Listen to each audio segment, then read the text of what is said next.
Bom dia, boa tarde, boa noite, pessoal. Nesse vídeo a gente vai falar sobre secções cônicas, em especial sobre elipse, certo? Então vamos começar pela definição do que é elipse. Elipse, a gente vai ter que abstrair um pouco aqui o conceito. A gente vai começar com dois pontos que a gente vai chamar de pontos focais, ou seja, F1 e F2. E a distância entre esses dois pontos é o que a gente vai chamar de 2 vezes Czinho, certo?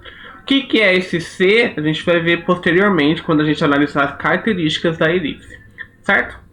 Assim, a elipse é o conjunto dos pontos do plano cuja soma das distâncias F1 e F2 é a constante 2A, em que 2A é maior que 2C. A gente vai ver o que é A e o que é C mais para frente. Agora a gente vai ver as características. Essas características são baseadas a partir da definição e a gente vai ter uma imagem para a gente ver a característica e essa imagem. Vamos começar pela imagem. Aqui a gente tem a elipse e a gente marcou 4 pontos dessa elipse: A1, A2, B1 e B2, certo? E o que acontece? A gente traça um segmento de A1 até A2 e um segmento de B1 até B2. Esses vão ser os nossos eixos da elipse, certo? Em que o nosso centro O dessa elipse vai ser a intersecção desses eixos, certo? A gente vai ter o eixo maior, que é o A1 até o A2, e o eixo menor, que é o B1 até o B2, em que os nossos pontos focais, aquele F1 e aquele F2 da definição, vão aparecer sempre no eixo maior. Então, nessa figura, a gente tem que o eixo maior é o segmento A1, A2, em que os nossos pontos focais F1 e F2 aparecem nesse eixo. Ok, e aqui a gente tem a demarcação de um triângulo retângulo, de catetos B e C, e uma hipotenusa de valor Azinho. O que isso vai representar? Lembra que eu falei que a distância entre os pontos focais F1 e F2 era 2C? Por quê? Porque tem como a gente reproduzir esse triângulo do outro lado, em que o triângulo seria O, B1, F1. E o C é a distância entre o ponto focal ao nosso centro da elipse, certo? Por isso a distância de F1 até F2 é 2C, porque F2 vai até o centro O e do centro O até o F1 também é C, então a gente tem 2C, certo? E a distância do nosso ponto A1 até o A2 é 2A, é 2 vezes A, certo? Então a gente tem todas as características. F1 e F2 são os nossos focos da elipse, cuja distância entre eles é a distância focal 2C. Então quando aparecer distância focal, é a distância entre os focos, que é 2 vezes C. Segmentos A1 a 2 é o nosso eixo maior da elipse, cuja medida é a soma que consta da definição, 2A, certo?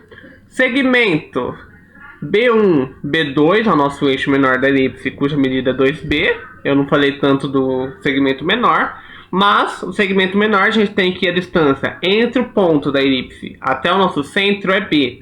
Então, do centro até o outro ponto desse eixo também vai ser B. Então, a distância entre B1 e B2 vai acabar sendo 2B. O centro da elipse, o nosso centro O, é a intersecção dos eixos da elipse e ponto médio de F1, F2, A1, A2, B1, B2. O que quer dizer essa característica ponto médio? É o ponto que vai dividir esses 3 segmentos ao meio. Então vai fazer o que? Vai dividir a distância focal ao meio, vai dividir o eixo maior ao meio e vai dividir o eixo menor ao meio, certo? Então nosso centro vai ser o centro de todos esses segmentos. E por último, o número E, que a gente chama de excentricidade da elipse, a gente pega 2 elementos dessa elipse: a distância C, que é a distância do centro até um dos pontos focais, e a distância A, que é a distância entre o ponto da elipse até um dos focos, certo? E a gente vai dividir um pelo outro, ou seja, C por A. E esse valor vai ficar entre 0 e 1. E é isso que vai determinar a excentricidade da nossa elipse, certo?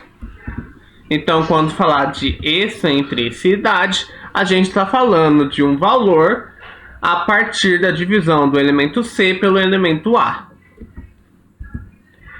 E o que vai ser a nossa equação da elipse? A equação da elipse, ela vai vir a partir de uma situação, das características que a gente falou da elipse. Então vamos considerar a elipse com extremidades do eixo maior nos pontos A1 de coordenada x igual a menos a e y igual a 0 e A2 com coordenada x igual a e y igual a 0. O que a gente percebe a partir disso? Que a coordenada y, tanto do ponto A1 quanto do ponto A2, é 0. Ou seja, esses dois pontos estão no eixo x. Ou seja, não há variação no eixo y. Ou seja, nosso eixo maior vai estar no nosso eixo x. Certo? Agora vamos falar do eixo menor. Eixo menor de ponto B1 de coordenada x igual a 0 e b igual e y igual a b, e P2 com x igual a 0 e y igual a menos p. O eixo menor vai ser o contrário, porque a coordenada x, tanto do B1 quanto do B2, é 0, ou seja, esse eixo pertence ao eixo y, ok? E, consequentemente, o centro está em 0, 0. Consideremos um ponto P genérico de coordenada x e y, qualquer da curva. De acordo com a definição, o que a gente tem? Que a distância entre o ponto a um dos focos mais a distância do mesmo ponto ao outro foco é 2A, certo? Isso vem da definição. Igual, e essa medida vai ser igual ao quê? A distância do A1 ao primeiro foco mais a distância do mesmo A1 ao segundo foco. Além disso, essa mesma distância é igual ao segmento A1, A2, que é o nosso eixo maior. Certo? Então vamos ver aqui na figura. Primeira, PF1 mais PF2. A gente tem o ponto P de coordenada x e y, qualquer. E o que a gente tem? Que a distância do ponto, a distância PF1 mais PF2, vai ser igual a 2 vezes A. Além disso, a gente tem o quê? Que A1 F1 mais A1 F2 também vai ser igual a 2A. Além disso, a distância entre do segmento A1 A2 também é 2A. Então a gente tem o mesmo valor para diferentes segmentos. O que a gente vai fazer com isso? A gente vai analisar em especial a distância, a soma do ponto de um ponto ao primeiro ponto focal e do mesmo ponto ao segundo ponto focal, que a soma vai dar igual a 2A. E a gente, pela geometria analítica, sabe calcular a distância entre dois pontos.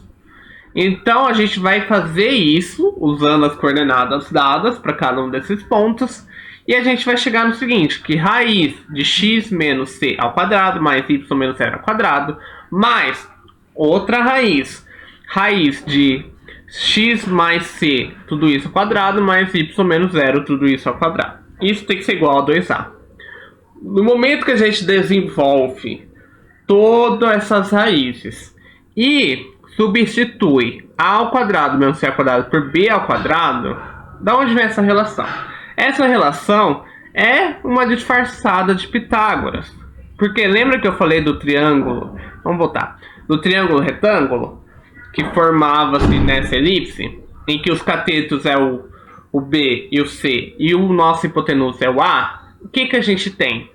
Que esse mesmo A, ele vai ser, por Pitágoras, A ao quadrado é igual a B ao quadrado menos C ao quadrado. Nesse caso, a gente quer isolar o B ao quadrado. Então, o que a gente faz? Taca o mais C ao quadrado para o outro lado. Por isso que B ao quadrado vai ser igual a ao quadrado menos C ao quadrado. certo? E isso a gente vai chamar de relação fundamental da elipse. Calma que eu... Ah, tá certo. Essa vai ser a nossa relação fundamental da elipse. O que vai chegar quando a gente desenvolver toda essa raiz e substituir a relação fundamental da elipse? A gente vai chegar numa equação reduzida da nossa elipse, que é caracterizada pela seguinte fórmula: x² sobre a² mais y² sobre b² igual a 1. No entanto, essa equação reduzida é para quando essa elipse tiver o eixo maior no eixo x, certo? Então, quando a gente vê a elipse e a gente perceber que o eixo maior, que contém os nossos pontos focais, está no eixo x, consequentemente, essa será a equação reduzida da nossa elipse, certo? Por que eu estou dando esse enfoque? Porque se esse eixo maior estiver no eixo y, a gente percebe uma alteração nessa equação reduzida da elipse. E o que vai alterar? O lugar do a² e o lugar do b². Porque se a gente perceber, a gente tem uma variação, a gente rotaciona essa elipse. E rotacionando, a gente tem uma mudança de onde está o a e aonde está o b. Certo? Então, o que vai alterar? O local nessa equação do a² e do b². A gente viu que na equação em que a elipse está no eixo x, fica x² sobre a² mais y² sobre b². Então, o a vai embaixo do eixo que essa elipse pertence. Então, como os pontos focais está no eixo x, o nosso azinho² vai debaixo do x². Enquanto que, se esse a estiver, esse eixo maior pertencer ao y, nosso a² também vai ficar embaixo do nosso eixo que essa elipse pertence. Então, como essa elipse, nesse caso, pertence ao eixo y, consequentemente, o nosso a² da nossa equação reduzida vai ficar abaixo do nosso y². Então, como vai caracterizar essa equação da elipse? Vai ficar x² sobre b² mais y² sobre a² igual a 1. Então, quando a nossa elipse pertencer ao eixo x, vai ser x² sobre a² mais y² sobre b² igual a 1. E quando essa elipse pertencer ao nosso eixo maior ao eixo y, a gente tem x² sobre b² mais y² sobre a² igual a 1. Certo? Sempre igual a 1. E o que acontece? Ok, a gente viu quando a elipse, ou seja, o seu eixo maior pertence ao eixo x ou ao eixo y. Só que a gente tem elipse solta pelo nosso plano, certo? E o que a gente vai analisar? Quando essas elipses forem fora dos eixos, mas o eixo maior em especial for paralelo a um dos eixos. Nesse caso, vamos começar a analisar quando esse eixo maior for paralelo ao eixo x. Ou seja, que esse eixo maior nunca vai se cruzar com o eixo x. As características principais vão continuar as mesmas. Só que, no lugar do apenas x² vai ficar x menos x0². E o que vai ser esse x0?